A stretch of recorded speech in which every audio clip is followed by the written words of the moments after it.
What was the most transformational moment in all of Jewish history? Incredibly, the Gemara in Masechet Megillah, Daf Yudalad Amud Aleph, in the name of Rabbi Kahana, says something so unlikely from the Megillah itself and Purim that we would never have thought. Listen to this.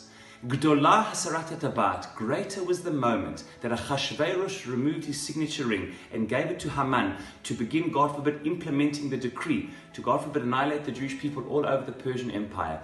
Gdolah hasarat hatabat, that moment was a greater educational and transformational moment than all of 1,000 years of Jewish prophetic history, from Moshe Rabbeinu and all of the 55 prophets, the male prophets, the female prophets.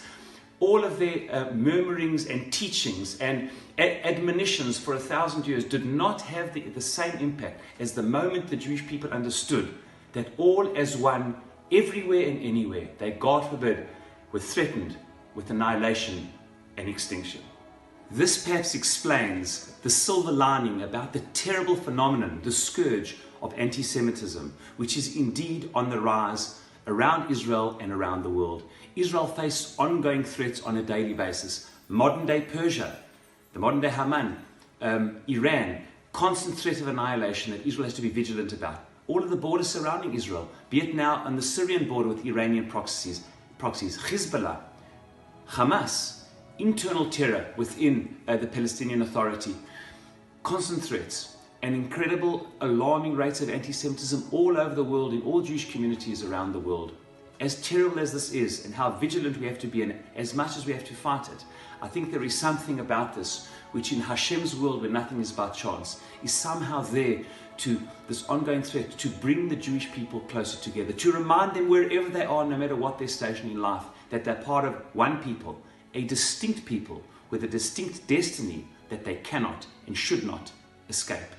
Returning to the story of Haman and Purim, I believe that what made that particular moment unparalleled in Jewish history and so transformative was that it was the first and perhaps only time that the Jews, wherever they were in the world, faced exactly the same threat of annihilation. The Persian Empire ruled, as we know, Achashverosh, 127 countries, Mehorim Kush. The entire world was under his ambit. And at one particular moment, every Jew, no matter how far-flung they were, whether they thought they were in the most distant island or country that they could not be reached and have to revisit their Judaism, at one moment, every single one felt as if they were part of a people and there was no way to escape their distinct destiny.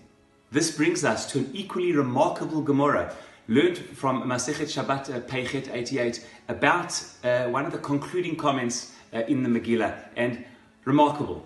It says, it says regarding Purim that the Jewish people accepted and received this double terminology. It says Rabbi Abba famously, they re-received what they had already received. Hadar kibla b'yamei Achashverosh, meaning the experience of the external threat of annihilation became one of internal transformation, equal if not greater than the moment of Matan Torah. Hadar kibla, they re-received the Torah. That sense of ish echad b'lev echad, one people with one heart and a distinct purpose and destiny, was felt so deeply that it brought them to unity and to teshuvah, equally if not greater than the moments of Matan Torah itself.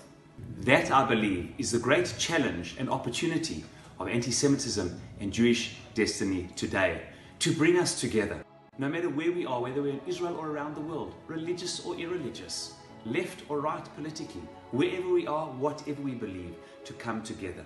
Two things I want to say in conclusion based on the story of Purim. Number one, just like it was in Haman's time, it was only a threat and not one Jew was harmed or hurt. So too today should the anti-Semitism and the threats not harm anybody, but serve their purpose to bring us together. And finally, to bring us together to rediscover our spiritual roots, that indeed we are a distinct people with distinct beliefs and practices of the Torah, which are there to give us a remarkable God-given mission for us as a people and for all of humanity. May we celebrate that together. May we unmask ourselves this Purim and embrace together the singular unity of the Jewish people, rediscovering internally who we are, what we are all about, unified, serving Hashem for the better of humanity. Purim Sameach, Shabbat Shalom.